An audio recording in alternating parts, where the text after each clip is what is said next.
los derechos humanos los violan en tantas partes, en América Latina, domingo, lunes y martes. Necesitamos un observatorio desde nosotros mismos, desde los propios pueblos, donde podamos interpretar lo que está pasando, interpretar las leyes que surgen como amenaza hacia nuestros pueblos, interpretarlas de una mejor manera, hacer uso, como había dicho el profesor hace un rato, de las rendijas legales, porque antes decíamos de las ventanas legales, pero las ventanas ya se han ido cerrando, y yo creo que él ha aplicado muy bien esa frase de las rendijas legales para ampliar el poder de la comunidad y del pueblo,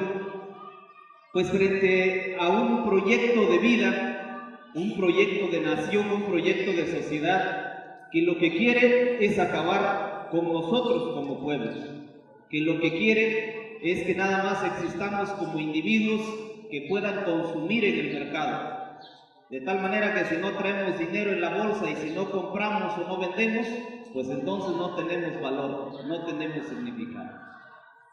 El día de hoy me han pedido hablar sobre un tema, pues hasta cierto punto, una palabra nueva, pero en un tema viejo. La palabra es dominio pleno y el tema viejo es nuestros territorios, nuestras tierras, nuestros territorios y los recursos naturales. Este es uno de los derechos más importantes como pueblos. Nada más pregúntense ustedes, ¿qué pasaría si a sus comunidades, a sus ejidos, les quitan la tierra? Si el día de hoy hubiera una norma o una decisión que les diga, a ver, esta comunidad, vayan desalojando porque voy a ocupar sus tierras. En ese momento muere el pueblo. Como personas no vamos a morir, porque el gobierno nos va a desplazar y va a buscar un terreno en un lugar, en aquel otro lugar, y nos va a llevar a vivir ahí como personas. Pero el pueblo ya nunca más volverá a ser lo mismo. Un pueblo sin tierra ya no es pueblo. Una tierra sin pueblo también no tiene sentido. Solo la tierra también no tiene sentido si no está la gente que piensa en cómo utilizar su tierra. Y aquí nosotros decimos que los derechos humanos para las personas son derechos fundamentales porque sin ese derecho no serían personas. De la misma manera, los derechos humanos son derechos fundamentales para los pueblos porque sin ese derecho no serían pueblos.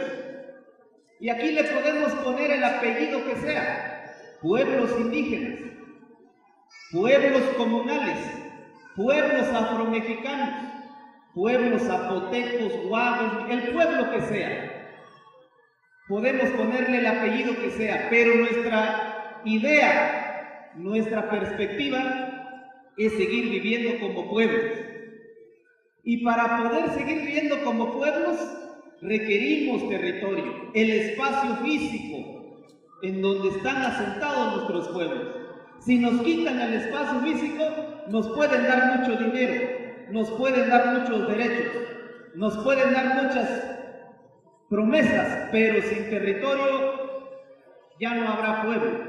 Entonces, por esa razón es un derecho fundamental el tema del territorio y de los pueblos. Y fíjense ustedes que la palabra nueva que hoy quiero comentarles, el tema del dominio pleno, se conecta con lo que el maestro nos acaba de platicar hace un rato y que hoy se le está llamando como reformas estructurales. El gobierno está haciendo cambios de fondo, cambios trascendentes, cambios que en su idea van a mejorar este país, pero cuando uno las revisa, tienen un sentido y un objetivo distinto a al de querer mejorar el país. Este país tiene varios enfoques, varias ideas, varios grupos de personas, y quienes hacen las leyes no son gente que responda a nuestros intereses. Entonces estas normas no tienen como finalidad fortalecer la vida de la comunidad o potenciar el desarrollo de nosotros como pueblos. No tiene esa finalidad. Cuando uno ya los lee, los va revisando, encuentra que parece que nos dan un derecho, pero en realidad nos los quitan. Y esa es la parte que yo quiero explicarles ahora. No voy a extenderme mucho, pero quiero dejarles las ideas centrales sobre esta situación. Primera cuestión. Cada uno de ustedes, yo quisiera rápidamente preguntar, ¿cuántos vienen de un ejido? Que levanten la mano. ¿Quiénes tienen ejidos? Ahí tenemos varios con ejidos. ¿Cuántos vienen de una comunidad? Es decir, que en su pueblo tengan comisariado de bienes comunales. Muy bien. ¿Cuántos viven en un lugar donde no hay ni comisariado de bienes ejidales ni comisariado de bienes comunales? Que haya pequeña propiedad. Pocos. Fíjense ustedes, aquí viene una primera cuestión. Nuestros pueblos, durante mucho tiempo, más o menos de 1917 para acá, hicieron grandes esfuerzos por obtener un papel de propiedad. Un papel que amparara la propiedad sobre sus tierras. Y ese papel en muchos lugares se llama Resolución Presidencial de Reconocimiento y Titulación de Bienes Comunales. La carpeta básica, decimos. En otros lugares se llama Resolución Presidencial de Dotación de Tierras, cuando es un ejido. Este documento de propiedad lo extendía el gobierno. Tenía dos sentidos principales que vale la pena que ustedes lo tengan en la mente. Cuando se trataba de comunidades ancestrales, comunidades que ya existían antes de que este país se bautizara como México, el gobierno nada más reconocía las tierras y les daba un título de propiedad. Por eso se llama reconocimiento y titulación de bienes comunales. Y cuando no eran comunidades antiguas, la ley decía que se juntaran 20 campesinos, que señalaran tierras de una hacienda o de una persona que tuviera muchas tierras, el gobierno indemnizaba y regalaba las tierras para conformar los ejidos. Por eso su resolución se llama Resolución de Dotación de Tierras. En su momento, estos documentos surgieron a raíz de una lucha, de la lucha zapatista de 1910. Y toda la lucha de Zapata culminó en un artículo que fue el artículo 27, que nos daba este derecho de obtener un documento de propiedad. Y entonces seguramente en sus pueblos, si ustedes preguntan, ustedes hacen memoria, sufrieron mucho por obtener este documento. Pero fíjense que hoy en día, sobre todo de 1992, que fue la reforma de Salinas de Gortari al artículo 27, de ese año para acá se está vaciando nuestra resolución presidencial. Ya no es un documento de propiedad pleno, fuerte, sustantivo. Y les voy a decir por qué. Nosotros cuando obtuvimos la resolución, yo también en mi comunidad tenemos resolución presidencial, le entramos a la cooperacha, mis padres, mis abuelos hicieron el trabajo para ir a obtener este documento. Teníamos la creencia que este documento amparaba la propiedad de la tierra, de la piedra, de la arena, del bosque, de los recursos naturales. Pues resulta que no. La Ley de Aguas Nacionales dice que si yo quiero usar las aguas de mi tierra, tengo que obtener una concesión. Entonces no soy dueño pleno. La Ley de Desarrollo Forestal Sustentable dice que si yo quiero aprovechar mi bosque, tengo que hacer todo un estudio y obtener un permiso de la Semarnat. Si no, no puedo cortar el bosque. La Ley de Desarrollo, la Ley Estatal de Desarrollo Sustentable dice que si ustedes tienen un banco de grava o arena, hay un cerro que es pura arena y pura grava, no lo pueden utilizar si no tienen un permiso del Instituto Estatal de Ecología. Si por su pueblo pasa un arroyo, un río, y deja arena y quieren aprovechar esa arena, hay que pedir concesión. Todavía peor, si en el terreno de ustedes encuentran que abajo del terreno hay algún mineral o hay petróleo, se dice que allá abajo lo que está dentro no es de nosotros, eso es del Estado, eso es del gobierno. Entonces uno se pregunta, entonces, ¿dueño de qué soy? Si mi resolución presidencial no ampara piedra, arena, grava, bosque, agua, entonces, ¿dueño de qué somos? Y ahí nos damos cuenta que la trampa venía desde el principio. Dice la resolución, se reconoce y titula tantas hectáreas de tierras. Tenemos nada más derecho a la tierra. Y la tierra es el suelo. Ahí están los compañeros en el istmo. El aire ya no es de nosotros. El aire es propiedad de la nación. Mirado así entonces, pues pobres nuestros abuelos y nuestros padres que pelearon por un documento de propiedad y hoy las leyes lo han vaciado. Ya no tiene el peso que nosotros considerábamos que tenía. Es un peso limitado. Aquí es donde se inscribe el tema del dominio pleno, porque han ido vaciando nuestras resoluciones, pero no lo han podido matar totalmente. Perdón que lo diga de esa manera. No lo han podido matar totalmente. Todavía conservamos la posesión colectiva de las tierras, y eso no lo han podido romper con la legislación. Es decir, no es nuestro lo que hay abajo, no es nuestro lo que hay arriba, pero la posesión del suelo es colectiva y para que usen lo que hay arriba tienen que pisar nuestro suelo. Para que saquen lo que hay abajo tienen que pisar nuestro suelo. Y ahí es donde los pueblos han resistido. Para que entres al subsuelo, no doy permiso que pases por el suelo. Para que te uses lo de arriba, no doy permiso que pises mi suelo. Porque todavía tenemos posesión colectiva. Nuestros pueblos son dueños como colectividades de ese territorio. Y ese todavía es nuestro último reducto de resistencia. Por eso, ojo compañeros, si llegan a promover el programa, antes se llamaba Procede, después se llamó FANAR, hoy creo que se llama algo así como RAJA, es el registro de núcleos agrarios sin regularizar. Y lo que promueven es la individualización de las parcelas, la división de los territorios, la asignación individual de una porción del terreno comunal, de tal manera que se facilite la celebración de contratos de arrendamiento, de usufructo o de ocupación previa, persona con persona, que no se requiera consultarle a la comunidad.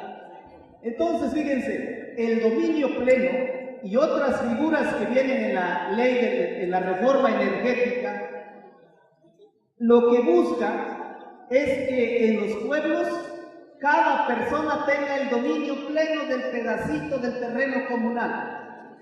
O sea, lo que quieren es romper la propiedad colectiva y que cada persona tenga un título de propiedad de dominio pleno sobre el pedazo en el que está.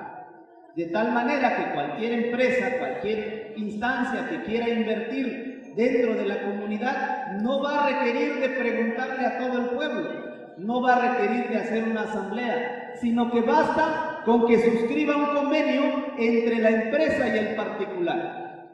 Por eso es que han ellos metido con bastante insistencia esta idea del dominio pleno para fracturar la propiedad colectiva.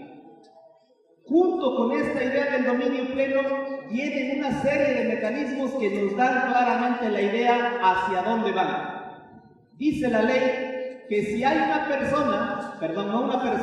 empresa que quiera invertir en el terreno de ustedes, si ese proyecto de inversión es para generar energía, es una ley de la reforma energética, la ley de hidrocarburos y la ley de producción de energía eléctrica lo dice así, esa actividad la actividad de producción de energía es una actividad preferente por sobre cualquier otra actividad.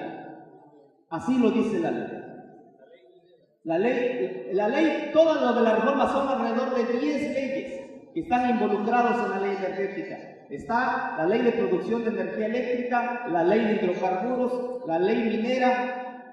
Lo que dice, fíjense, producir energía en este país es de interés público, es de interés social y actividad preferente sobre cualquier otra actividad. ¿Qué quiere decir? Que si ustedes le dicen, discúlpame, no puedes producir energía porque aquí produzco maíz, le van a decir, la ley dice que es preferente producir energía que maíz. Si ustedes le dicen, no, es que aquí pasta mi ganado, les va a decir, la ley dice que es preferente producir energía por sobre cuidar tu ganado. No hay otra actividad que esté por encima a producir energía. Y esto entonces tiene por consecuencia que argumentemos lo que sea, el proyecto va a prosperar. Entonces, junto con el dominio pleno, generaron otras ideas como es la ocupación previa o la ocupación temporal. Como los pueblos o algunas gentes no quieren vender su terreno, no quieren ceder el terreno, entonces la ley autoriza que el proyecto lo ocupe temporalmente, lo utilice, saque todo lo que haya, cuando acabe de ocuparlo, se retiran y nos dejan la basura. Ahí está la figura de la ocupación temporal. Hay también la figura